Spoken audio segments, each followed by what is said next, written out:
కళ్యాణ్ సుప్రియ ఈ కాంబినేషన్ పేరు వింటే టక్కున గుర్తొచ్చే సినిమా అక్కడ అమ్మాయి ఇక్కడ అబ్బాయి. మెగాస్టార్ సినీ వారసుడుగా పవన్ కళ్యాణ్ హీరోగా పరిచయం చేసిన చిత్రం ఇది.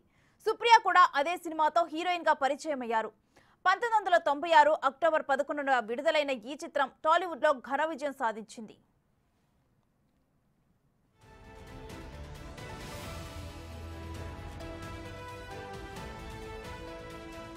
ఇప్పుడు ఆ సినిమాని మరోసారి గుర్తు చేసుకోవాల్సి వచ్చింది. కారణం ఈ సినిమా తర్వాత పవన్ పవర్ స్టార్ గా పేరు తెచ్చుకున్నారు. సుప్రీతతో కలిసి మరో సినిమా చేయలేకపోయినా ఈ కాంబినేషన్ కు ప్రేక్షకులు బ్రహ్మరథం పట్టారు.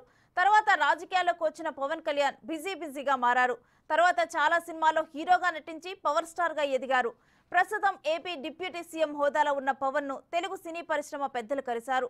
ఆయనతో భేటీ అయ్యి అభినందనలు తెలిపారు. త్వరలో సీఎం చంద్రబాబు సహా ఉప ముఖ్యమంత్రి పవన్ కు సన్మానం చేయడం సహా ఏపీలో ఇండస్ట్రీ అభివృద్ధికి ఉన్న అవకాశాలను చర్చించనున్నారు.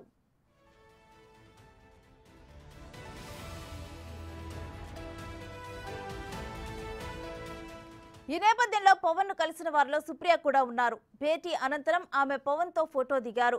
పవన్ సుప్రియ కాంబినేషన్ చాలా అరుదనే చెప్పాలి. 1996లో మెగాస్టార్ ఫ్యామిలీ వారసుడిగా పవన్, అక్కినేని ఫ్యామిలీ నుంచి మూడో తరం వారసురాలుగా సుప్రియ ఒకే సినిమాలో కలిసి నటించారు. ఇద్దరికి ఇదే సినిమా ఎంట్రీ. తొలి సినిమాతోనే పేరు తెచ్చుకునేందుకు పవన్ చిత్రకథ అవసరం కోసం కొన్ని సీట్లను చేశారు. అందులో డూప్ లేకుండా నటించి ప్రేక్షకుల మన్ననలు పొందారు. చాలా కాలం తర్వాత మరోసారి ఇరువురు కలిసి ఫోటో దిగటంతో పవర్ స్టార్ అభిమానులు పండగ చేసుకుంటున్నారు.